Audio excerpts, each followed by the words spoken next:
हरे राम राम राम हरे हरे, हरे कृष्ण कृष्ण कृष्ण हरे हरे, हरे राम राम राम हरे हरे, हरे कृष्ण कृष्ण कृष्ण हरे हरे, हरे राम राम हरे हरे, हरे कृष्ण कृष्ण कृष्ण हरे हरे. बोला पुंडलिक वरदा हरी विठ्ठल श्री ज्ञानदेव तुकाराम पंढरीनाथ महाराज की जय. मागच्या वेळी आपण कुठपर्यंत आलो होतो? कर्माने मोक्षाचा असंभव व ज्ञानाने मोक्ष सिद्धी. हा, ईश्वर सत्य संकल्प आहे इथपासून घ्यायचं आहे का? त्याच्या आधीपासून म्हणजे आत्मज्ञाना वाचून दुसऱ्या कोणत्या? कुठून एकदा वाचून दुसऱ्या कोणत्या? हा बस तिथून ना आत्मज्ञाना वाचून. ठीक आहे. सर्वांना नमस्कार करतो आणि आजच्या अभ्यासाला सुरुवात करतो. तत्पूर्वी एक गोष्ट सांगतो की आज शतानंद देसाईच्या निमित्ताने माझी आळंदी वारी आणि देहूवारी घडलेली आहे. त्यात ठाकरे महाराजांचा एक खूप मोठा लाभ झालेला आहे आणि त्यांना मी सांगितलं आहे की आम्ही विचारसागरच्या पाठवर्गाच्या निमित्ताने अभ्यास करतो आणि तुम्हाला भेटायला यायचं आहे. तर ते म्हणाले अवश्य या. अशा पद्धतीने त्यांनी आपल्याला भेटायलाही परवानगी दिलेली आहे. तर असा सगळा हा एक मोठा आशीर्वाद आपल्याला साखरे महाराजांच्या निमित्ताने मिळालेला आहे आणि तो आशीर्वाद आपण अभ्यासाच्या निमित्ताने प्रूव्ह करायचा प्रयत्न केला पाहिजे. आता पुढे आपल्याला कर्माने मोक्षाचा असंभव व ज्ञानाने मोक्षसिद्धी अशी जी भूमिका मांडली आहे ती आपल्याला कळली पाहिजे. कर्माने या शब्दाचा अर्थ क्रियेने, वस्तुसिद्धीर विचारेण न कश्चित कर्म कोटीवीर असा तो विचार मांडला गेलेला आहे. म्हणजेच आपल्याला ज्ञाना वाचून म्हणजे ऐकत ज्ञानाचे लक्षण मागच्या वेळी पाहिलं. पाहावे आपण असे आपण ज्ञानाव ज्ञान म्हणजे आत्मज्ञाना वाचून मोक्षसिद्धी नाही. आणि मग आत्मज्ञान कसं होईल? कारण आत्मज्ञान एकमेव अद्वितीय असल्यामुळे ते प्राप्त करून घेण्याचं कुठलंच साधन नाही. मग साधन काय? तर अविद्या निवृत्तीचं. मग अविद्येची निवृत्ती कारणासह म्हणजे विचारांनी केलेली बरोबर परमानंदाची प्राप्ती. हा जो विचार आहे तो आपल्याला इथे मांडायला सुरुवात करतायत आणि तिथं असं म्हणतायत आत्मज्ञाना वाचून दुसऱ्या कोणत्याही उपायाने अविद्येची निवृत्ती होत नाही. हा इथे मुद्दा आपल्याला पटवून सांगितला की आत्मस्वरूपाची प्राप्ती करून घ्यायची असेल तर अविद्येचं जणू काही आवरण आलेलं आहे, वास्तवात नाही. मग ते जणू काही बाजूला करायचं अशा पद्धतीने तो विचार आहे. आणि ते बाजूला झालं की काय म्हणायचं? आत्मज्ञानाची सिद्धी झाली. आणि जर केवळ इच्छेच्या अभावानेच कर्मफल भोग होत नाही असे म्हटले तर ईश्वर संकल्प मिथ्या होईल. आता इच्छेच्या अभावाने, आता इच्छेचा अभाव कसा काय करता येणं शक्य आहे ते मला कळालं नाही. मुख्य विचार काय आहे की आपण अमुक जीवन आता जगायला सुरुवात केली आहे म्हणजे आपल्या पुढे इच्छा ह्या निर्माण होणारच आहे. म्हणजे आपण म्हणतो की काही वेळा अत्यंत चुकीचं कर्म करतो आणि पुन्हा असं म्हणतो कुठून मला बुद्धी झाली मी हे केलं. या शब्दाचा अर्थ की ते मला करायचं नव्हतं पण तरी माझ्या हातनं घडलं, याचा अर्थ ती तशी बुद्धी करण्याची कोणी दिली असा विचार करण्याची वेळ जेव्हा येते तेव्हा ती ईश्वराने दिली अशी एक भूमिका तयार होते.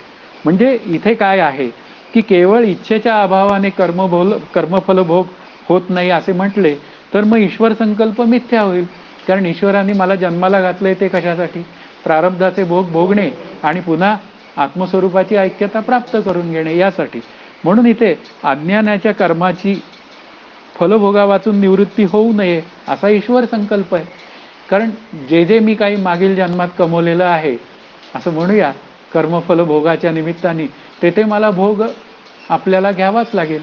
घडे तया सारिखे भोगणे प्राप्त झाले ही भूमिका आहे समर्थांची. म्हणजे याचा अर्थ काय आहे की मला तो कर्मफलभोग मिळाला पाहिजे. ज्ञानाला कर्मफलभोग चुकत नाहीये पूर्वजन्मातनं या जन्मात मिळणाऱ्या गोष्टींचा. तर अज्ञानाची काय कथा? हा त्यातला मुख्य विचार आहे. म्हणून इथे कर्मफल भोगा वाचून निवृत्ती होऊ नये असा ईश्वर संकल्प आहे आणि तो ईश्वर सत्य संकल्प आहे. म्हणजे त्याच्या संकल्पाला अप्रतिहत सामर्थ्य आहे. कर्तुम अकर्तुम अन्यथा कर्तुम अशी भूमिका मांडली. जे करायचं आहे ते पण तो ते करतो, जे करायचं नाही ते पण तो करत नाही, आणि जे करायचं आहे आणि करायचं नाही यापेक्षा वेगळं काही करायचं असेल तर तेही करण्याची ताकद त्याची आहे. आणि त्याचा सत्यसंकल्प आहे. मग सत्यसंकल्प असल्यामुळे त्याच्याकडे अप्रतिहत सामर्थ्य आहे आणि तो त्याप्रमाणे घडवूनच आणतो, असे शास्त्रामध्ये प्रसिद्ध आहे. म्हणून केवळ इच्छेच्या अभावाने पूर्वजन्मात केलेल्या काम्यकर्माचे फल होणार नाही हे बोलणे अत्यंत विरुद्ध आहे.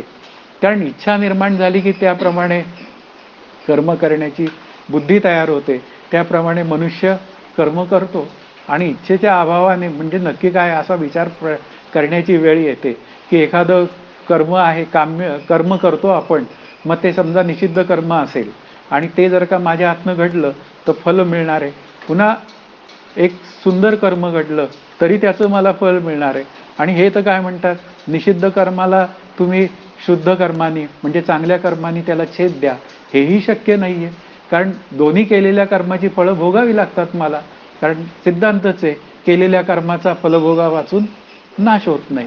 मग भले ते निषिद्ध असू दे नाही तर पुण्यकर्म असू दे. मग आता कर्म कोणतं करायचं आपल्याला, जेणे माते पाविजे ते शुद्ध पुण्य. माऊली आपल्याला सांगते, शुद्ध पुण्यात आपण जर विचार केला तर ते अविद्या निवृत्तीचा विचार आहे. शिवाय केवळ इच्छेच्या अभावाने काम्य कर्माचे फल कोणास होत नाही असे मानले तर अशुभ कर्माचे दुःख फल कोणास होऊच नाहीये. मुख्य मुद्दा काय आहे की इच्छाच नाहीये केलेली आम्ही त्या कर्मफलभोगाची, म्हणजे दुःखद कर्मफलभोगाची आम्ही इच्छाच नाही केली, पण तरी सुद्धा मला दुःख भोगावं लागतं. त्याची उत्तरं काय द्यायची, हे सगळ्या भूमिका आहेत. कारण निषिद्ध कर्माचे फल जे दुःख, त्याची कोणासही इच्छा नाहीये. म्हणजे कोणालाही दुःख हवंय का नकोय, नकोय. आणि दुःख तर होते, म्हणून ज्ञाना वाचून दुसऱ्या कोणत्याही उपायाने कर्मफलाचा अभाव होत नाही. म्हणजे त्याचा अर्थ काय की ज्ञाना वाचून कुठल्याही दुसऱ्या गोष्टींनी, म्हणजे ज्ञान म्हणजे आत्मज्ञाना वाचून कुठल्याही गोष्टींनी कर्मफलाचा अभाव होत नाही.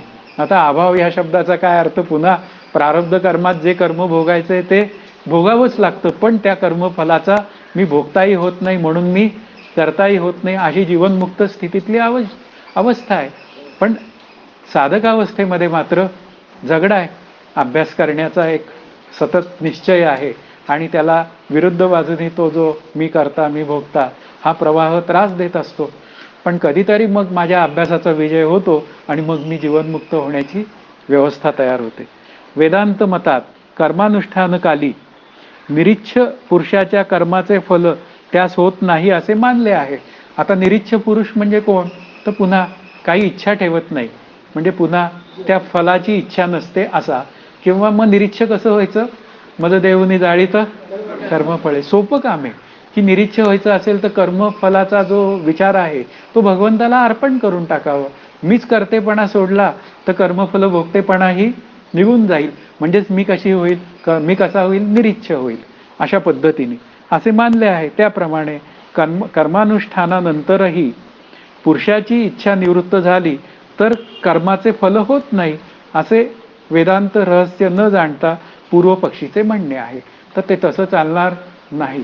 शिवाय मी त्या ईश्वराला कर्म अर्पण केली तरी सुद्धा त्या कर्माचं फळ निर्माण झाल्या वाचून राहत सुद्धा नाही, हे लक्षातच ठेवावं लागेल.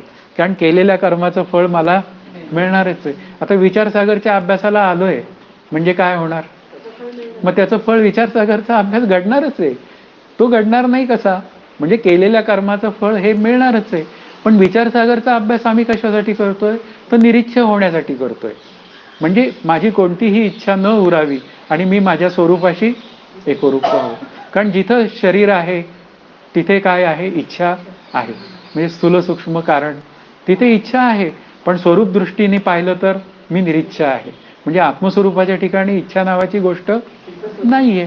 मग अशा पद्धतीने विचार केला तर मग काय आहे, मी निरीच्छ होण्यासाठी अभ्यास करतोय, त्यामुळे निरीच्छ होण्याची इच्छा आहेच आहे, अशी एक भूमिका आहेच ना. मग शेवटी निरीच्छ होता होता या निरीच्छावस्थेला इतकी सहजता येते की मग त्याला काय म्हणायचं, सोहमभाव अस्तावला. आजच्या सकाळच्या चर्चेतला विषय होता साखरे महाराजांपुढे. तर ते म्हणाले सोहम भाव सुद्धा अस्तावला पाहिजे. अस्तावला पाहिजे म्हणजे शांत झाला पाहिजे. म्हणजे सोहम भावामध्ये 6 अहम ही दृष्टी सतत माझी आहे की तो आत्मा मी आहे. 6 अहम किंवा अहम 6 मध्ये विलीन झाला पाहिजे. विचारसागरचा अभ्यास त्याच्यासाठी आहे. आपण कर्माने मोक्षाचा असं मग कर्म करून मला मिळणार काय, कर्म करून मला निष्काम केलं तर माझं चित्त शुद्ध आणि शांत होणार, अशी भाषा आहे. मग त्यातून मग आत्मानात्म विचारायची भाषा आहे आणि मग सोहमभाव अस्तावणे. मग अशा पद्धतीने तो सोहमभाव काय झाला पाहिजे, शांत झाला पाहिजे. म्हणजे त्याला सहजावस्था आली पाहिजे. अशी भूमिका सदानंद देसाई आणि यांनी मांडली, ती महाराजांनी मान्य केली. म्हणजे मुख्य विचार काय आहे, आपली विचारधारा ही पक्की चालली पाहिजे. आणि ती पक्की चालवायची असेल तर मग काय आहे, पूर्व पक्षीचं जे मत आहे की कर्मफलाची इच्छा न करताही त्याच्या अभावाने आपल्याला त्या फळातनं मुक्ती मिळवता येईल, तर त्यातल्या काही गोष्टी जमणार नाही. कारण कर्म फलेच्छे सहित होवो अगर फलेच्छे रहित होवो, कर्म आपल्या फलांचा भोग निश्चित देणारच. आता आपण तो विषय बोललो की कर्म तुम्ही फलेच्छे रहित करा नाहीतर फलेच्छा सहित करा, असा तो विषयच आहे. की काय झालं, एक जीवनमुक्त व्यक्ती आहे, आता तिला आहे अल्सर. आता अल्सर असेल आणि भजी खाल्ली तर काय होणार त्याचं. आता पुन्हा असा विषय आहे. बरं, तो काय म्हणला, तो जीवनमुक्त काय म्हणला, माझी इच्छा नव्हती पण काय झालं, परेच्छा प्रारब्धात मला ती खावी लागली. मग आता काय झालं, त्या अल्सरचा त्रास काय करावा लागणार आहे, भोगावाच लागणार आहे. म्हणजे केलेल्या कर्माचं फळ हे आपल्याला फलभोगा वाचून काही त्याचा उत्तर नाही. म्हणजे फलभोग घ्यावाच लागणार आहे मला, भले ते निरीच्छ मनाने करा नाही तर इच्छा ठेवून करा. इच्छा ठेवून केलं तर काय होऊन जातं, पुन्हा बटाटे वडे खायला डेक्कन पर्यंत जावं लागतं, इथल्या कॉर्नरवर खाऊन पुरत नाही. म्हणजे विचार काय आहे की इच्छा जर असेल तर माझी इच्छा ती इतकी लांब होते की ती सुखदुःखामध्ये परावर्तित होते. पण इथे मात्र जीवनमुक्त जो आहे तो त्या म्हणूया आलेल्या प्रारब्धाचा त्याच्या पुढे जो विचार आहे तो येतो. पण त्या ठिकाणी तो मात्र मी कर्मफल भोगता नाही, मी कर्मफल करता नाही, अशा पद्धतीने आहे. मी करता ऐसे म्हणसी, पुन्हा समर्थांची ओवी, तेणे मी कष्टी होसी, राम करता म्हणसी यश कीर्ती प्रताप. हे विचार आपले पक्के असतील तर मग काही अडचण नाही. म्हणून फलभोग हा आपण केलेल्या कर्माला निश्चित मिळणार आहे. मग विचारसागर आलेल्यांना कर्मफलभोग कोणता मिळणार, मग जीवनमुक्तीचा. विचार काय आहे की इथं अभ्यास करायला आलाय म्हणजे तो काय होणार, निश्चित जीवनमुक्त होणार आहे. ही भूमिका आपल्याला कळली पाहिजे. फरक इतकाच की इच्छारहित कर्म करणाऱ्यास अंतःकरण शुद्धीरूप फल मिळते. म्हणजे निष्काम कर्म केलं तर मला काय मिळणार आहे, अंतःकरणाची शुद्धता मिळणार. आणि इच्छेसहित केलं तर कर्म करणाऱ्यास केवळ स्वर्गादी भोग हे फल निश्चित मिळते. मग आपल्याला स्वर्गात काही जायचं नाही, मग आपल्याला कुठे जायचंय, कुठेच जायचं नाही. ठाईचं बैसोनं करा एकचित्त, आम्हाला कुठे जायचंही नाही आणि कुठे यायचंही नाही. मग अभ्यासच करायचा आहे आम्हाला. आणि मग अभ्यासामध्ये अंतःकरण वृत्ती शांत होऊन जाते आणि जे शांत आहे तेच ब्रह्म आहे. अशा पद्धतीने तो विचार आहे. कर्माने अंतःकरण शुद्ध होऊन श्रवणादिकाने अपरोक्ष ज्ञान झाले तर त्यास कर्माचे फल होत नाही. मुख्य मुद्दा काय आहे की अंतःकरण शुद्ध झालं पण शुद्ध होऊन पुन्हा श्रवण घडलं पाहिजे. आणि श्रवण काय आहे, उपक्रम उपसंहाराची एकवाक्यता असली पाहिजे. म्हणजेच काय पाहिजे, जीवब्रह्मैक्य ज्ञानाविषयीच श्रवण असलं पाहिजे. श्रवण म्हणजे ऐकावे, मनन म्हणजे मनी धरावे, असं समर्थांचं म्हणणं आहे. मग असं आपल्याला त्या कर्माचं फल काय आहे, श्रवणादिकांनी अपरोक्ष ज्ञान झालं तर त्या कर्माचं फल त्याच्यामध्ये ते इन्क्लूडच झालेलं आहे. कारण त्या कर्माचं फलच श्रवण व्हावं अशी भूमिका आहे. म्हणजे श्रवण व्हावं या शब्दाचा अर्थ केलेलं श्रवण अंतःकरणात रुजलं पाहिजे. ते जर माझं अंतःकरण शुद्ध असेल तर रुजतं.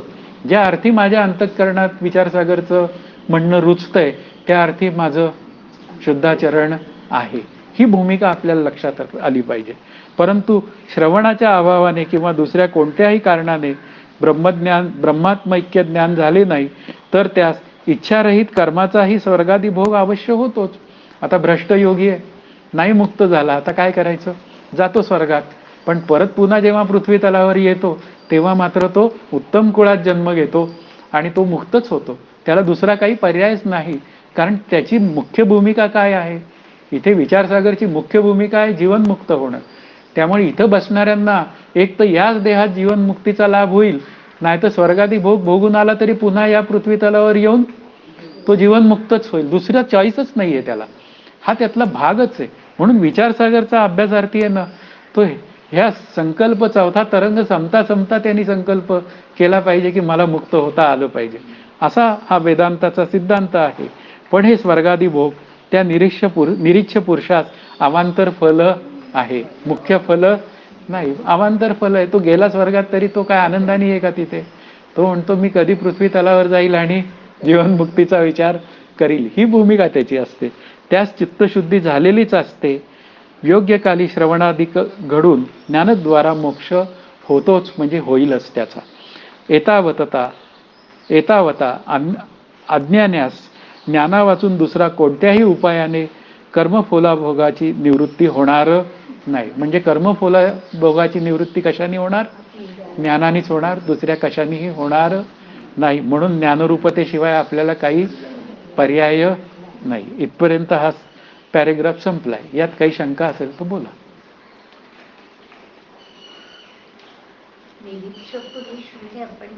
म्हणजे इच्छा रहित. अच्छा, एका आत्मज्ञानाशिवाय, एका आवरण दोष निवृत्त माझं जीवन उरलेलं आहे. मला आता बाकी कशाचीही आवश्यकता नाही. केवळ मला आत्मस्वरूपाच्या ऐक्यार्थ मी आता माझं जीवन जगत आहे. म्हणजे तिथे चित्तशुद्धी आणि चित्तशांती हा विचार पूर्ण झालेलाच असतो. निष्काम कर्म निष्काम उपासने अशा रीतीने निरीच्छ. म्हणजे सामान्य रूपाने इच्छा आहे, पण विशेष रूपाने इच्छा नाही. हे करावं ते करावं असं, अशी कुठली इच्छा, असा त्याचा होते. हा, बाधितानुवृत्तीने निरीच्छ कॅटेगरीतली इच्छा आहे. म्हणजे त्या इच्छेतनं सुख दुःख निर्माण होत नाही. जीवनमुक्ताच्या इच्छेतनं, आपल्या इच्छेतनं सुख दुःख निर्माण होतं. माझ्या इच्छेतनं तसं होतं. म्हणजे कारण ती इच्छा इतकी मी इलांगट करतो.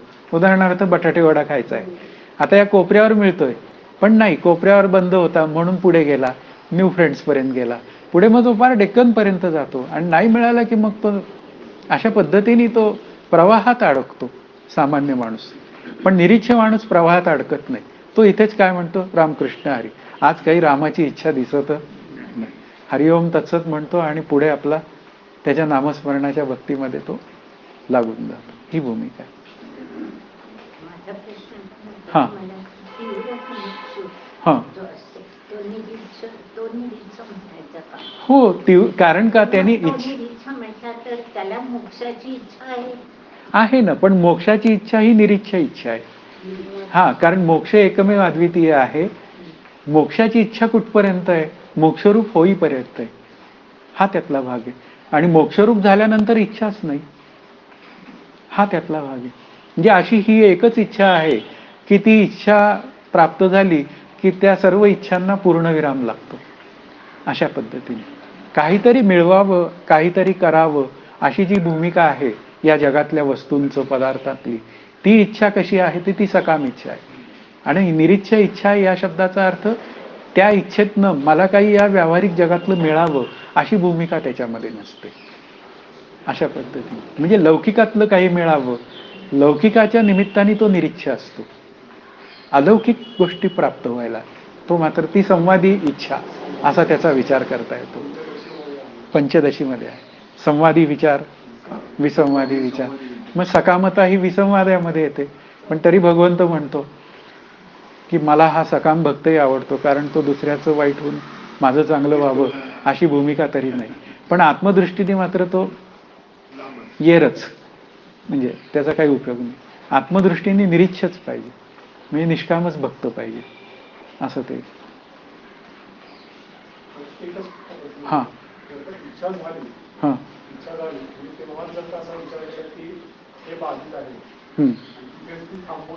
हां हो हो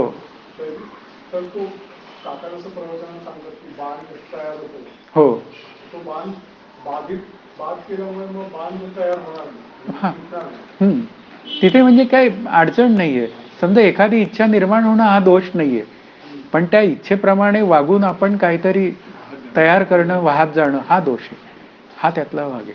विचारसागरच्या अभ्यासाला येणं ही सुद्धा एक इच्छाच आहे. पण इथे विचारसागरच्या अभ्यासाला आला तर अभ्यासाने निरीच्छ होण्याची व्यवस्था आहे. असं ते उत्तर तिथे की असं कोणत्या गोष्टीने मी निरीच्छ होण्याची व्यवस्था तयार करू शकतो, हा कोणत्या कर्मानी. तर आता हे आलं शुद्ध जेणे माते पावी दे, ते शुद्ध पुण्य त्याकडे जाणारी इच्छा, असं हा त्यातला.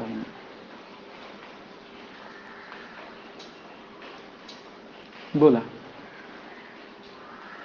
अजून काही घ्यायचा पुढचा पॅरेग्राफ. आता प्रायश्चित्ताने संपूर्ण पापाचा नाश होतो हेही म्हणणे सिद्ध होत नाही, कारण की अनंत कल्पांचे जे अनंत पाप त्याचे एका जन्मात प्रायश्चित्त संभवत नाही.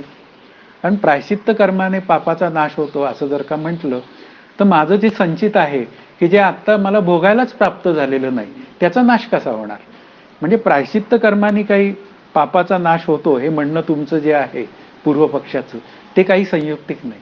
मग माऊली म्हणते ते खरं, पापाचे कळप पळती पुढे नामानी, हा त्यातला भाग. आणि या जीवनात काय करायचंय, मी करता व्हायचंच नाहीये, अशा पद्धतीने मी प्रत्येक कर्म कोणाला द्यायचं, रामाला अर्पण करून, विठ्ठलाला अर्पण करून करायचं, मग झाला हा करता.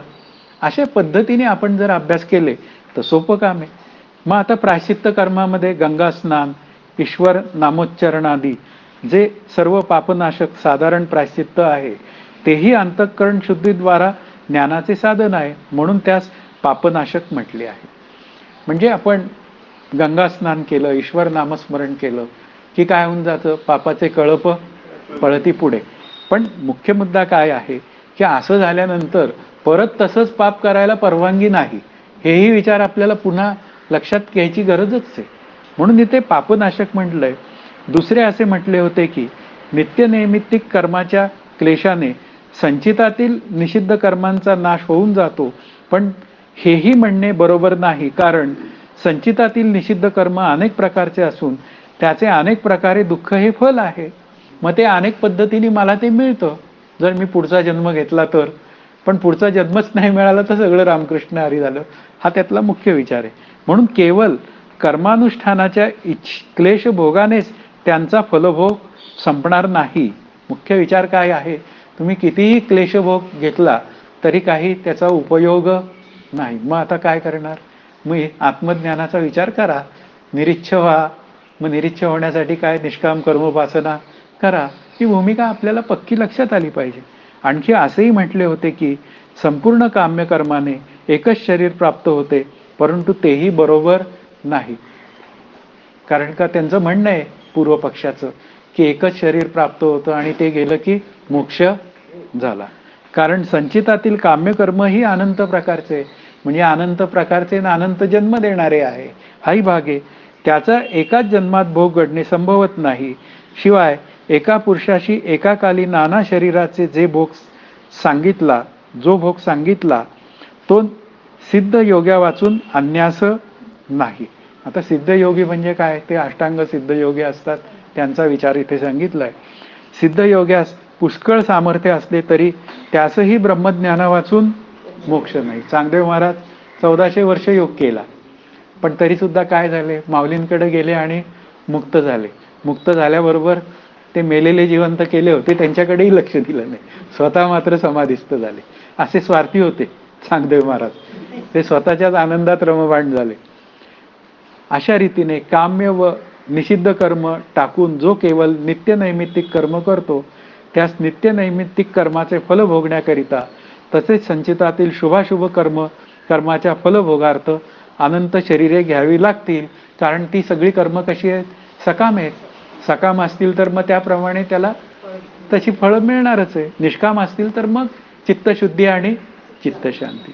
अनंत शरीरे घेऊनही त्यास मोक्ष होणार नाही. तो मोक्ष केवळ जीव ब्रह्मैक्य ज्ञानानेच होतो. म्हणजेच पुन्हा निरीच्छ मन हे झालंच पाहिजे. जसे स्वप्नामध्ये मिथ्या पदार्थ प्रतीत होतात त्यांची जागृती वाचून अन्य उपायाने निवृत्ती होत नाही, तसेच आत्माज्ञानरूप जी निद्रा, त्यामुळे जो मिथ्या बंध प्रतीत होतो त्याची आत्मज्ञान रूप जागृती वाचून निवृत्ती होत नाही. म्हणून आत्मज्ञानाचा जो विचार आहे तोच खरा विचार आहे, आणि तो सोडून बाकी सगळे विचार कसे आहेत, सहकारी विचार आहेत, एवढा विचार करावा. मग आता आत्मज्ञानासाठी मग सर्वात लास्ट साधन कोणतं, तर तत्वम पदार्थ शोधन. तत्वमसी महावाक्य उपदेश भला, परंतु त्याचा जप नाही. तेथीचा विचारची केला पाहिजे साधके. म्हणून विचार हा खरा अभ्यासाचा हेतू आहे, आणि तो हेतू सिद्ध झाला तर मी ज्ञानरूपतेकडे निघून जाऊ शकतो. अशा रीतीने अधिकारी विषय आणि प्रयोजन यांची सिद्धी झाली. म्हणजे अधिकारी साधन चतुष्टय संपन्न असला पाहिजे, जे पहिल्या तरंगात सांगितलं होतं. त्याच्यावर काही यांनी ऑब्जेक्शन घेतली की 3 तापांची जी निवृत्ती ती लयरूप पद्धतीने केली, पण काही उपयोग नाही त्याचा. ती तात्पुरती होते, पुन्हा मात्र ते ताप मला होतात.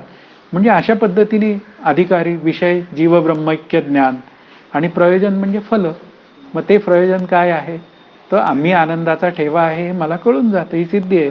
म्हणून पूर्व तरंगात प्रतिपादन केल्याप्रमाणे प्राप्य प्रापक कर्तृ कर्तव्य जन्य जनकादी संबंधाची सिद्धी आपोआपच होते. आता पुन्हा हे आता संबंध सांगितले. काय, आत्मज्ञान मला प्राप्य करून घेतलं पाहिजे, ते प्राप्त आहे. नित्य प्राप्ताची प्राप्ती असं बोललं जातं. मग नित्य प्राप्ताची प्राप्ती आहे, तर ते प्राप्त करून घेणारा कोणीतरी आहे ना, मग त्याला प्रापक म्हणायचं. प्राप्य प्रापक भाव संबंध असे कर्तृ कर्तव्य. मग त्या अभ्यास करण्याला काय कर्तव्य आहे, मग पुन्हा जीव ब्रह्मैक्य ज्ञान, असे विचार जे आहेत ते संबंध खूप काही ते दाखवलेत. ते सगळे काय आहेत, सिद्ध होतात. म्हणून ग्रंथारंभ अवश्य असून सफल आहे. म्हणून विचारसागरचा अभ्यास केलाच पाहिजे, सफल आहे. आजच साखरे महाराज म्हणाले, अभ्यासाशिवाय पर्याय नाही, असा तो विषय होता. आता दुसऱ्या तरंगाच्या रहस्याला आपण सुरुवात करतोय. या तरंगात अधिकारी विषय प्रयोजन संबंध यांचे विस्तृत वर्णन केले आहे. त्यातील विचार करण्यासारख्या मुद्द्याच्या 1-2 गोष्टींचा विचार कर्तव्य आहे.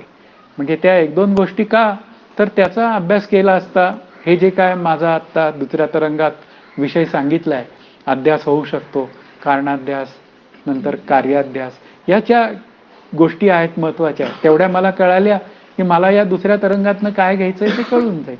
पूर्व पक्षाचा भाग रामकृष्ण हरी म्हणून सोडून द्यायचा, आणि उत्तर पक्षाचा भाग जो करणीय आहे त्याच्याकडे मात्र लक्ष द्यायचं. इथपर्यंत काही शंका आहेत का? आता मी दुसऱ्या तरंगाच्या रहस्याला सुरुवात करणार आहे. करायचा. मग जगात जितके व्यवहार चालू आहेत ते अधिकारानुरूप चालू असतात. निदान तसे असणे आवश्यक आहे, ही गोष्ट निर्विवाद आहे. आता जगात अनेक गोष्टी चालू आहेत. मग जगात अनेक गोष्टी चालू असतील तर त्या अधिकाराप्रमाणे चालू आहेत. आता कोणी इंजिनियर असतात, मग नोकरीला जेव्हा एखादी ॲड येते त्यावेळी ते काय म्हणतात, आम्हाला हा अमुक फॅकल्टीचा इंजिनियर पाहिजे. ती त्याची काय आहे, तो त्याचा अधिकाराचा विचार आहे. आणि मग त्याप्रमाणे तो अधिकार असलेले लोक काय करतात, तिथे अप्लाय करतात, आणि त्यातूनही पुन्हा काय आहे, योग्य अधिकारी माणसाची निवड केली जाते, आणि मग तिथून मग तो त्याला तसं काम करायला मिळतं. म्हणजे जगातली प्रत्येक गोष्ट काय आहे, अधिकारानुरूप चालू आहे. मग तसा परमार्थातही अधिकारी असतो. ही भूमिका आपल्याला कळली तर मग तो अधिकारी होण्याचा प्रयत्न माझ्याकडनं होऊ शकतो. आणि तसा अधिकारी मी झालो साधन चतुष्टय संपन्न, तर मग परमार्थ फारसा लांबत नाही. तो मला थोडक्या विचारांमध्ये, थोडक्या वेळेमध्ये मला पूर्ण करता येतो. हा त्यातला भाग आहे. राज्य शकट चालवण्यास तितक्या योग्यतेचा पुरुष असेल तोच त्या राज्य शकट चालवण्याचा अधिकारी. आता ते चालवायचंय, राजा एक आहे मान्य आहे, पण ते चालवण्यासाठी तो प्रधान नावाची जी व्यक्ती आहे ती मात्र आवश्यक असते. आणि ती सगळं काय करते, ते राज्य चालवते. पण कोणाच्या नावाने चालवते, ते राजाच्या नावाने चालवते. हा त्यातला भाग आहे. म्हणून इथे प्रधान ही त्याची काय आहे, त्याची ती पात्रता आहे. ती पात्रता आहे म्हणून त्याला प्रधान पदावर ठेवलेलं आहे. प्रपंच चालविण्यास व्यवहार चतुर पुरुषाधिकारी आहे. आता प्रपंच जर नीटनेटका करायचा असेल तर तिथे काय पाहिजे, व्यवहार चातुर्य पाहिजे. दुसऱ्यांना फसवायचंही नाही आणि दुसऱ्यांकडनं फसायचंही नाही. या 2 गोष्टी आहेत महत्वाच्या. शास्त्रीय शोध लावण्यास त्या त्या जातीची बुद्धी लागते. म्हणजे संशोधनात्मक बुद्धी पाहिजे, आणि ती बुद्धी असेल तर तो त्या शोध लावण्याच्या निरनिराळ्या रिसर्च करण्याच्या ठिकाणी तो राहू शकतो. तशी ज्याची असेल तो त्याचा अधिकारी. छापखाने चालवण्यास त्यातील वाकबगार मनुष्य. मुख्य मुद्दा काय आहे? छापखाना चालवणारा असेल तर अक्षर जुळणी करणारा पाहिजे. आता तंत्र बदललं, पण तरी सुद्धा DTP तर आलं पाहिजे ना, त्याचं काय करायचं. नंतर कपडे शिवण्यास शिंपी पाहिजे, असा तो विचार आहे. वस्त्रे विणून तयार करण्यास कोष्टी पाहिजे. भांडी तयार करण्यास कासार, रांजण मटकी करण्यास कुंभार अधिकारी. याप्रमाणे प्रत्येक व्यवहारात ते कार्य करण्याचे भिन्न भिन्न अधिकारी आपण पाहतो. आता ते कपडे करणाऱ्याला कोष्टीला जर कुंभारचं काम दिलं तर जमणार आहे का? नाही जमणार आहे. मग तसंच आहे परमार्थामध्ये सुद्धा शेवटी अधिकाऱ्याचा विषय येणारच आहे. अनधिकारी माणसाने एखादा व्यवहार केल्यास त्या व्यवहाराचे योग्य फल प्राप्त होतं नाही. आता कुंभाराचं काम कोष्ट्याला दिलं तर तो काय करणार त्या मातीचं? ती सगळी तो डोक्यावर थापून बसेल, पण काही मडकं तयार व्हायचं नाही. अशा पद्धतीने तो विचार आहे, असा अनुभव आहे. त्याप्रमाणे वेदांत शास्त्राचा विचार करण्यास अधिकार कोणाचा याविषयी या तरंगात विचार केलेला आहे. म्हणून अधिकाऱ्याचा विषय काय आहे तो अत्यंत महत्वाचा आहे. प्रारब्ध प्राप्त असलेल्या स्थितीत ब्रह्मज्ञानी पुरुषाशिवाय कोणाचेही समाधान नसते. आता प्राप्त परिस्थितीत जैसी स्थिती आहे तशा परीर आहे. आता असं कोण म्हणू शकतं ज्याला आत्मस्वरूपाचं ज्ञान झालेलं आहे त्याला? पण माझ्यासारख्या अज्ञानी माणसाला काय विचार आहे, ते माझं हे राहिलंय, माझं ते राहिलंय, देवा आता मी काय करू? आणि आता आयुष्य तर एवढं झालं, 65 वय होऊन गेलं, 5 गेले आणि 50 राहिले म्हणतो. 50 गेले आणि 5 राहिले तर कधीच म्हणत नाही, कारण जगायची इच्छा काही केल्या कमीच होत नाही, असा तो विचार आहे. मग का जगायची इच्छा आहे मला जास्त? तर समाधान नाही. मुख्य विचार काय आहे? तुकाराम महाराज काय म्हणतात? भोगमुक्तीचा सोहळा. समाधानी होते ते. किती परिस्थिती दयनीय होती तरी समाधानी होते. आणि आम्हाला देवाने किती चांगलं दिलं तरी आम्ही रडकेच, असं नाही चालणार. म्हणून इथे काय समाधान नसते. सर्वांची इच्छा अशी असते की आपण प्रस्तुत ज्या स्थितीत आहोत त्यापेक्षा इष्ट किंवा श्रुत अशा उच्च स्थितीत असावे. म्हणजे आता माझी स्थिती अशी असेल समजा 1 BHK ची, तर मला काय वाटायला लागतं? 3 BHK असावा, 5 BHK असावा. पण परिस्थिती पुढे पैशाची आहे का नाही हा विचार नसतो, पण अशी इच्छा मात्र जरूर असते. आपल्याला निरीच्छ व्हायचं आहे, हा त्यातले विचार आहेत की आपल्या इच्छेला जर का पूर्णविराम द्यायचा असेल तर मग एका रामाशिवाय दुसरी इच्छा आपल्या अंतःकरणात असता कामा नये. म्हणजे अशा उच्च स्थितीत असावे अशा प्रत्येक मनुष्याची इच्छा आहे. अशी इच्छा मनुष्य मात्रांचीच आहे असे नाही. पक्षात सुद्धा तशी स्थिती असल्याचे दिसून येते. आणि मग ज्याने जी स्थिती उच्च ठरवली असेल आणि तिच्या प्राप्तीचा जो उपाय त्यास योग्य वाटेल त्या उपायाचा तो अवलंब करतो. अवलंब करायला हरकत नाहीये. एखादी व्यक्ती गरीब असेल तर तिने श्रीमंत होण्याचा प्रयत्न केला पाहिजे, पण पुन्हा जोडून या धन उत्तम व्यवहार आहे, या सगळ्या अटीसहित ते सगळं असलं पाहिजे. याप्रमाणे यावद आयुष्य त्या साधनांच्या परिश्रमात जाते. सगळं आयुष्य तिथे निघून जातं आणि मरायच्या वेळी मात्र काय होऊन जातं? इच्छा तशाच शिल्लक राहतात आणि पुन्हा माझ्या जन्माची मी सोय करतो. उच्च शब्द सापेक्ष आहे. उच्च शब्दाचा अर्थ श्रेष्ठता. म्हणजे गरीब असेल तर श्रीमंत, विकलांग असेल तर शरीर चांगलं असावं, अशा पद्धतीने खूप पद्धतीने बोललं जातं.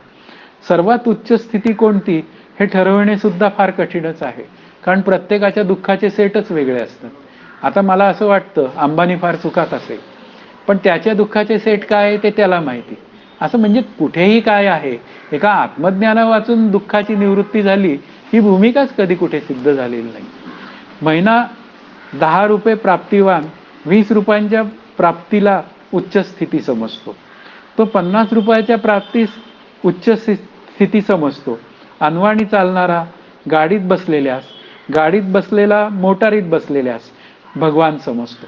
काय त्याचं फार चांगलं आहे, बरं चाललंय त्याचं. अरे पण त्याचं काय चाललंय हे त्याला माहिती आहे ना. हे माणसाला सामान्य कळतच नाही. ज्याला संतान नाही तो ज्यास एखादी मुलगीच असेल त्यास भाग्यवान समजतो. ज्याला सर्व मुलीच आहे तो पुत्रवानास भाग्य समजतो. पण पुत्रवानाची दुःख काय आहेत ते पुत्रवानाला माहिती. म्हणजे कोणाला काय आहे हे लक्षातच येत नाही. पुन्हा जावे त्याच्या वंशा हा भाग आहेच आहे. एखाद्यास पुष्कळ पुत्र व कन्या असतील पण त्यांच्या निर्वाहाची मुळीच सोय नसेल तर तो निसंतानी पुरुषाच भाग्यवान समजतो. तुमचं बरं आहे. अरे पण आता काय बोलणार पुढे, रामकृष्ण हरी म्हणतो. अशी शेकडो उदाहरणे सांगता येतील. आपल्या दृष्टीने दुसऱ्याच भाग्यवान समजण्याचा संप्रदाय अनादी कालापासून व्यवहारात चालू आहे. तोही प्रवाह कसा आहे, अनादीच आहे. हा, प्रवाह रूपाने अनादी, स्वरूपे करून अनादी नाही, प्रवाह रूपाने अनादी आहे.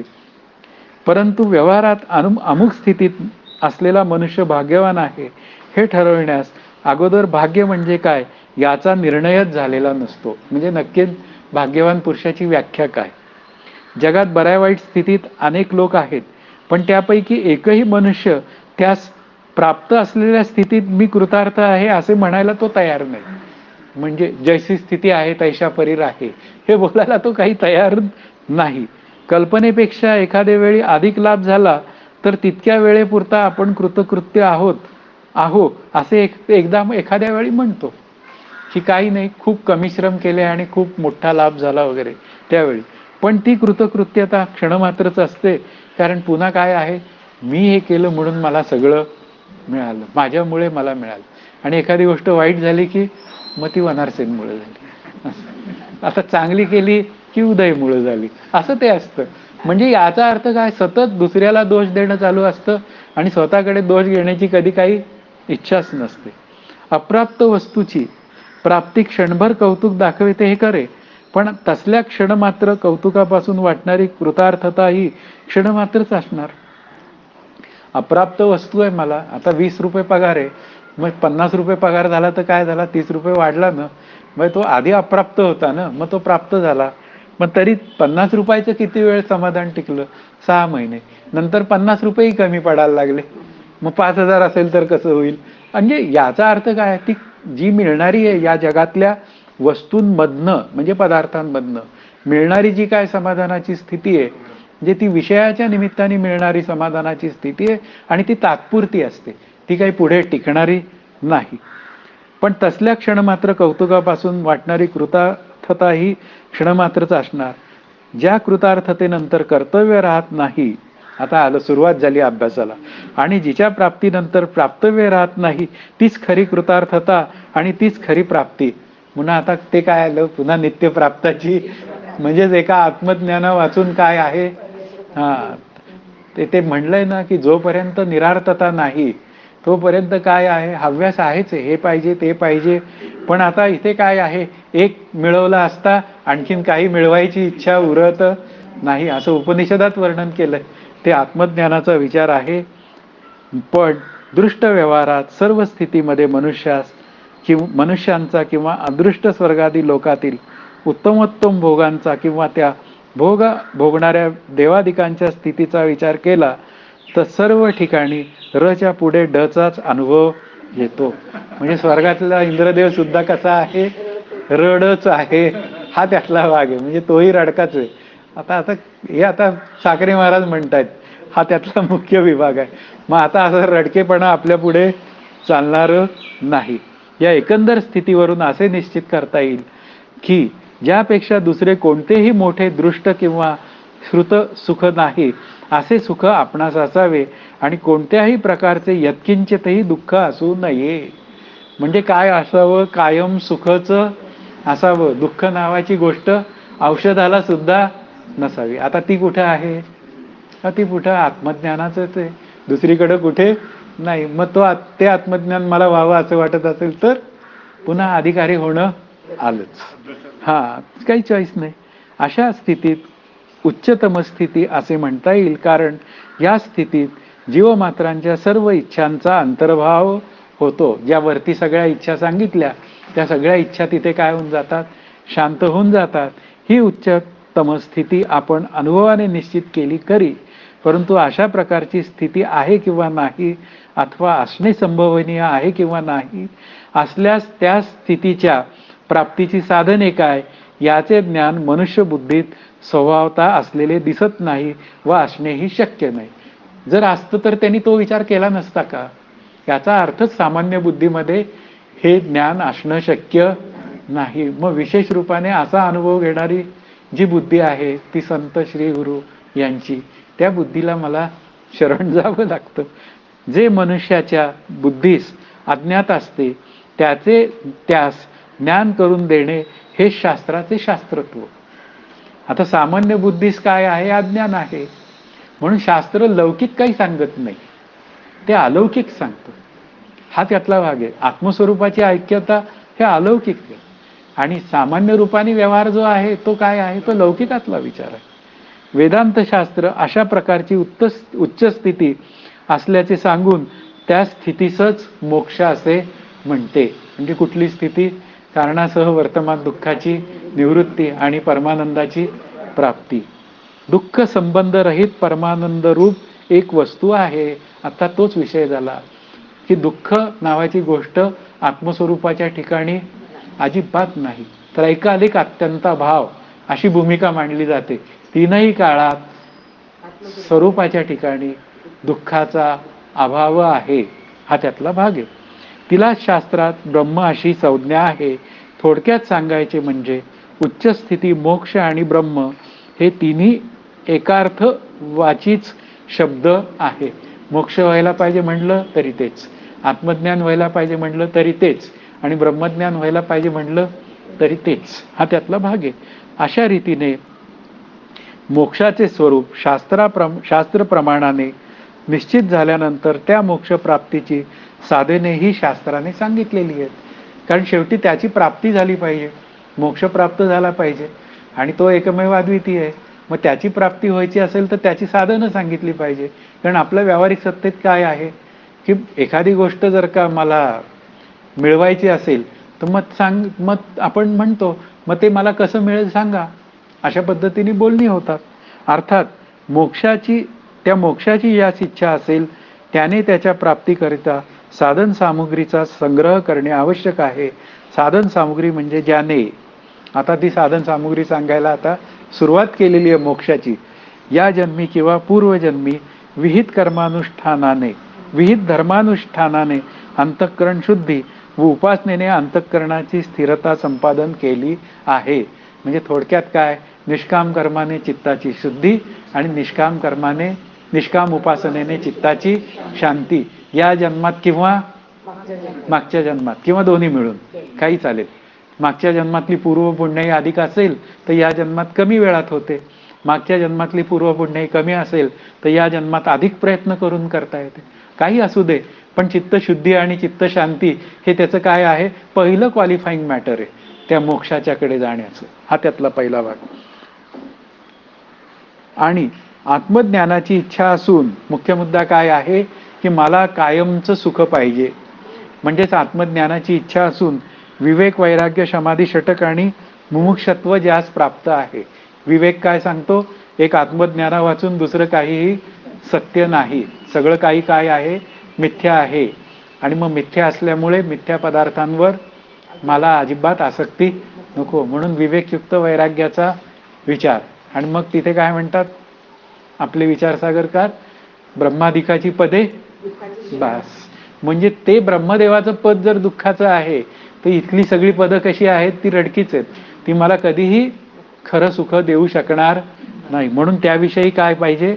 वैराग्य पाहिजे. आणि मग पुढे काय? समाधी षटकाचा विचार. शम म्हणजे मनाचा विचार. मन शांत झालं पाहिजे. मग मन शांत झालं पाहिजे तर काय केलं पाहिजे? मना सज्जना भक्ती पंथेची जावे. हे सगळे जे विचार आहे, मना सज्जना राघवे वस्ती कीजे, हे सगळे उपाय केले पाहिजेत. मनाला काय सांगितलं पाहिजे? बाबा रे मना, तू व्यवहारापुरता त्या व्यावहारिक सत्तेचा विचार कर, आणि जेव्हा त्यातून बाहेर पडशील तेव्हा मात्र तू आत्मज्ञानार्थच जीवन जगलं पाहिजे. पुन्हा दम शब्दामध्ये इंद्रियांचं दमन. आता विचारसागरच्या अभ्यासाला यायचं असलं तर सिनेमाला एखादं तिकीट काढून बसला तर काय करायचं? त्याला सांगावं लागतं बाबा रे तू जा. जड अंतःकरणाने का होईना सांगितलं तरी चालेल, कारण का ती पहिली सुरुवात असते ना. मग हळूहळू तो नकार एकदम उत्तम देऊ शकतो. तुम्ही माझं तिकीट काढूच नका इथून पुढे कधी, अशी भूमिका तो बोलू शकतो. म्हणजे इथे काय आहे की मन जाने दे पर शरीर मत जाने दे. म्हणून शमानी दमाला फायदा करून द्यायचा, दमानी शमाला फायदा करून द्यायचा. अशा पद्धतीने जो विचारपूर्वक अभ्यास करतो तो पुन्हा शमदम उपरम, उपरमामध्ये संन्यास आहे, मग संन्यासामध्ये संगत त्यागाचा विचार आहे, काही ठिकाणी वस्तुत त्यागाचा विचार आहे. श्रद्धा एक आत्मज्ञाना वाचून म्हणजे आत्मस्वरूपा वाचून माझी दुसरीकडे श्रद्धेचे विषय नाहीत हा विचार करावा लागतो. मग ते सांगणारे संत श्रीगुरु आणि त्यांचे ग्रंथ, मग निषिद्ध वर्तन मी करणार नाही. अशा पद्धतीने जो श्रद्धावान लभते ज्ञान, अशा पद्धतीने जो अभ्यास करतो म्हणजे नुसत्या श्रद्धेत तो वावरत नाही. माऊलींची ओवी आहे, नुसतीची या श्रद्धा झोंबो पाहासी परमपदा, तरी ऐसे हे प्रबुद्धा सोहोपे नव्हे. नुसत्या श्रद्धेच्या जोरावर नाही तर श्रद्धा आणि त्याप्रमाणे मी साधन करत आहे अशी जर भूमिका असेल तर तो अधिकारी. हा त्यातला विवेक वैराग्य समाधी षटक आणि तीव्र मुमुक्षु ही जी भूमिका आहे ती आपल्याला कळली पाहिजे. मग श्रद्धा झाली की मग समाधान आहे. पुन्हा कोणत्याही कारणाशिवाय कोणत्याही गोष्टींशिवाय माझी अंतःकरण शुद्धी शांती आहे, म्हणून माझ्या अंतःकरणात समाधान आहे. शमदम उपरम समाधान तितिक्षा, पुन्हा कष्टा वाचून सहन करणे, आणि सहन करणे या म्हणण्यालाही सहजता येणे. म्हणजे हे सगळे जे नॉर्म्स आहेत हे अधिकाऱ्याचे नॉर्म आहेत. हे वरती कुठेच दिसत नाही तुम्हाला, हे वरच्या लोकांमध्ये ह्या गोष्टी कधीच दिसणार नाही. आणि मग तीव्र मुमुक्षत्व ज्यास प्राप्त आहे तोच या वेदांत शास्त्राचा खरा अधिकारी आहे, हे आपल्याला पहिल्या तरंगात त्यांनी पटवून सांगितलेलं आहे. असे अधिकाऱ्याचे लक्षण सांगितले आहे. अशी साधन संपत्ती ज्याच्याजवळ नसेल तो या वेदांत शास्त्राचा अधिकारीच नाही. झालं म्हणजे काय झालं, इथे कसं आहे, बाप दाखव नाही तर श्राद्ध घाल. विचारसागर हा असाच आहे. तो म्हणजे सरळ सरळ सांगतो, तुझा बाप तरी दाखव नाही तर श्राद्ध करायला तरी घे.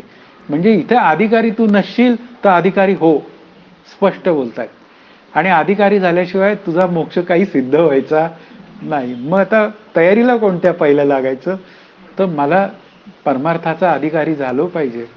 म्हणूनच ते तुकाराम महाराज म्हणतात, अधिकार तैसा करू उपदेश. म्हणून इथे असं जे अधिकाराचा जो विचार आहे तो मात्र करणीय आहे. इथे हा अधिकाराचा विचार सांगून संपलेला आहे. आणि मग याच्याविषयी काही शंका आहे का? मुख्य विचार काय आहे, अधिकाराचा विषय खूप गहनतेने चर्चा केली गेली पाहिजे. आणि अधिकारा कमवण्याविषयी काही शंका असतील तर त्या डिस्कस झाल्या पाहिजे. आणि मग अधिकाराचा विचार एकदा परफेक्ट आपल्या अंतःकरणात रुजला तर मग आपण त्या दिशेने सहज प्रवास करू शकतो. ही त्यातली मुख्य भूमिका आहे. हा हा हो, धर्म अनुष्ठान आहेच. धर्मानुष्ठानाने म्हणजे पुण्यानुष्ठान. धर्म आणि अधर्म असा जेव्हा विचार करायची वेळ येते त्यावेळी धर्म म्हणजे पुण्यात्मक गोष्टी आणि हो केलेलं असलं पाहिजे, पूर्वजन्मात धरून केलेलं असलं पाहिजे. चित्तशुद्धी आणि शांती, चित्तशुद्धी हो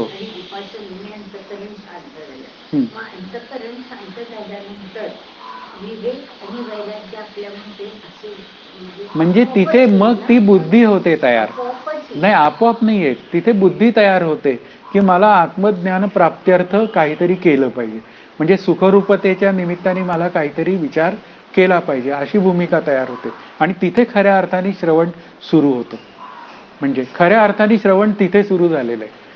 म्हणजे हे बहिरंग साधनेतलं श्रवण आहे ना, त्या श्रवणाला खऱ्या अर्थाने साधनेचा दर्जाच नाहीये. म्हणजे पाहायला गेलं तर अंतरंग श्रवणाचा जो विचार आहे ना तो या विवेक वैराग्य समाधी षटकामध्ये येतो. म्हणजे अशी उत्तरोत्तर अंतरंग साधनं होत जातात. आता कर्मानुष्ठान म्हणजे कर्म उपासना बहिरंग, त्याच्यापेक्षा अंतरंग काय तर विवेक वैराग्य समाधी षटक आणि मुमुक्षत्व. त्याच्यापेक्षा अंतरंग काय श्रवण मनन निधिध्यासन. त्याच्यापेक्षा अंतरंग काय तत्वम पदार्थ शोधन. असं उत्तरोत्तर साधक घडत जातो तिथे.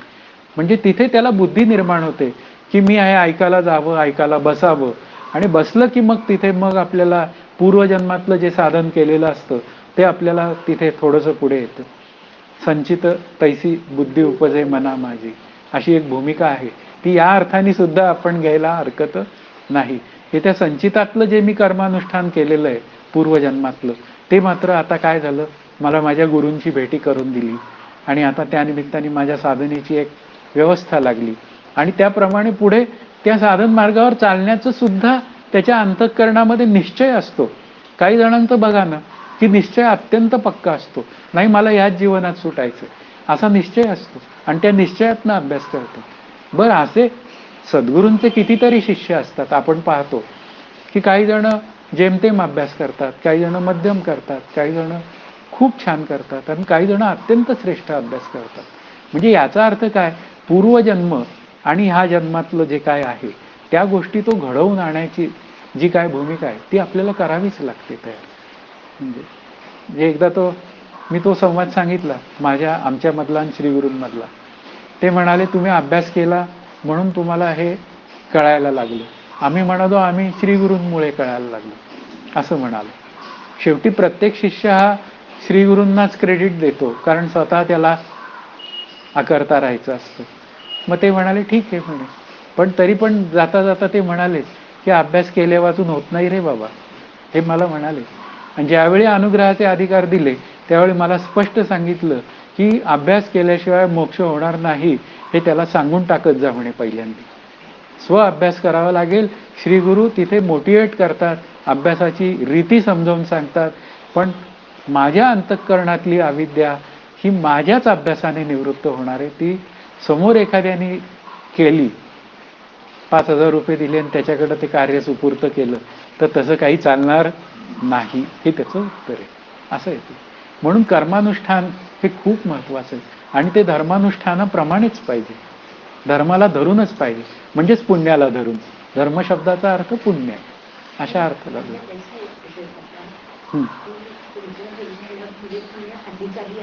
हो.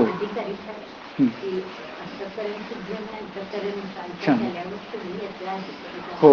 पण त्या अधिकारीपणाचे श्रेष्ठत्व मिळवण्यासाठी, म्हणजे श्रेष्ठत्व येण्यासाठी आपल्याला येस येस, त्याचं कारण जीवनमुक्ती कशाने आहे, वस्तुसिद्धीर विचारेण. आणि आपण कर्मानुष्ठानामध्ये आणि उपासनेमध्ये काय आहे, क्रिया आहे. म्हणजे तिथे आपल्याला चित्तशुद्धी शांती झाली, मग आता तिथे विचार करण्याची जी क्षमता आहे आनंद रूपतेसाठी, ती सगळी क्षमता प्राप्त होते. येस, पाहिजेच. म्हणजे हे सगळे मार्ग सायमल्टेनियस चालत असतात. असे ते काही असं हा आत्ता मग तो नंतर असं नाही, सायमल्टेनियसली चालवायचं. निष्काम कर्मोपासना करायची, चित्त शुद्ध शांत होतच जातं. आणि एक वेळ अशी येऊन जाते की त्या मोक्षाचे विचार मला पूर्वी कळत नव्हते, आता मात्र त्यांनी बोलावं मला कळावं, ही भूमिका तयार होऊन जाते. त्याप्रमाणे जीवन घडतं आणि मग तो आनंद रूप होतो. अशी एक प्रक्रिया घडूनच जाते. पण ती घडवून आणण्यासाठी मात्र अधिकारी त्याला काहीच नाही, असं उत्तर आहे.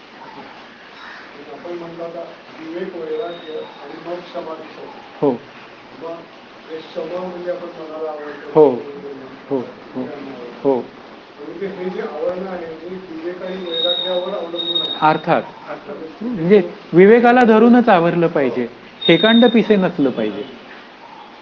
म्हणजे असं काहीतरी ओझं ठेवून आवरलं. समजा आता उदाहरणार्थ हे अष्टांग योगी असतात ना, ते मनाला आवरतात म्हणजे कसं करतात, ते चित्ताचा निरोध करतात.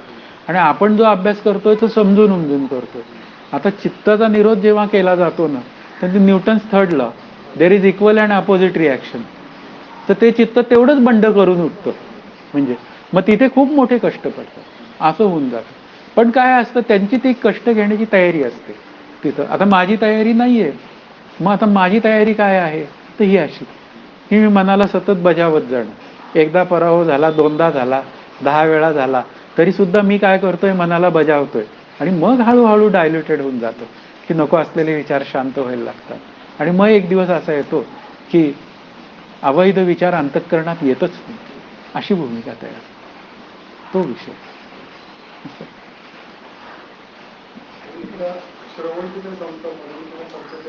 हरिओम.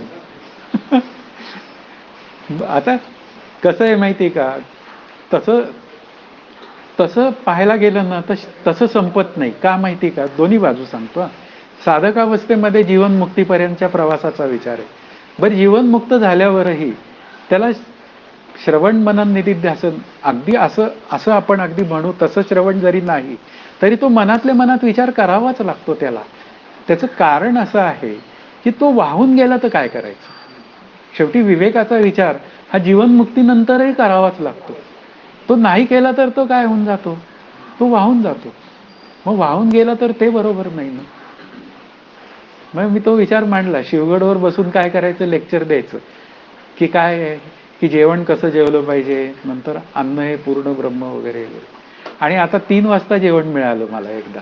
आता 3 वाजता जेवण मिळाल्यावर मग पापड आला, पापड खाल्ला, कोशिंबीर आली, कोशिंबीर खाल्ली. म्हणजे इथे काय होऊन जातं की ती व्यक्ती जरी एखादी जीवनमुक्त असली तरी ती काय होऊन जाते, वाहून जाते विवेकाशिवाय.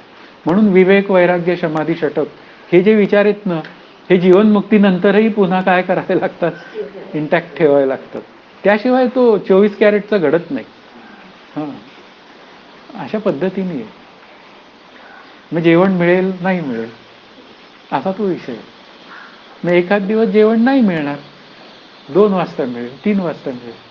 पण अरे तू जे करतोय तिथे ती मजा चालली आहे, त्याचं काय करायचं. त्या ह्याच्यात माणसाची तहानभूक सुद्धा हरपते. अशा पद्धतीचे पण विचार असतात. म्हणून हे सतत विचार अभ्यास करावे लागतात. त्यांनी त्याचं जीवनमुक्ताचं बिघडत नाही, पण बिघडलं नाही तरी चव घालवलेली असते त्याने, ते चालणार नाही. हा त्यातला भाग आहे खूप. म्हणून सावध असावं लागतं प्रत्येक ठिकाणी माणसाने. अगदी कोणालाही असं मोकळं सोडलेलं नाहीये शास्त्रांनी. स्वैराचाराला अजिबात हे नाही. कसंही वागलो वगैरे असं नाही चालणार, नाही चालणार.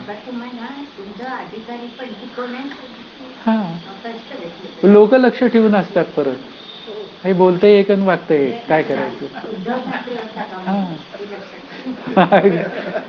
आचरण ते आता आलंच, शुद्ध असलंच पाहिजे, त्याला चॉईस नाहीये.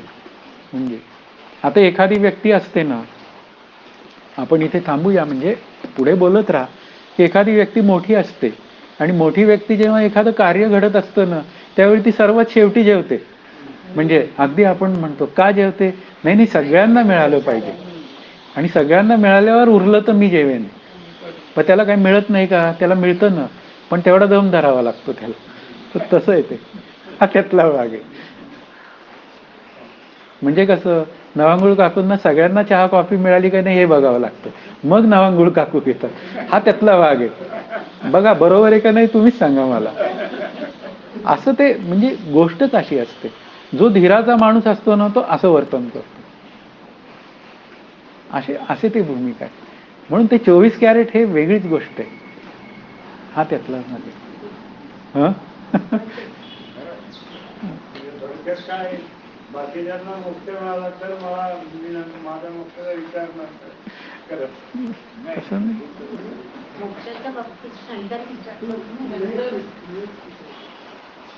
मी बंद करू का, मग आपण बोलत राहू, माझं काही म्हणणं नाही.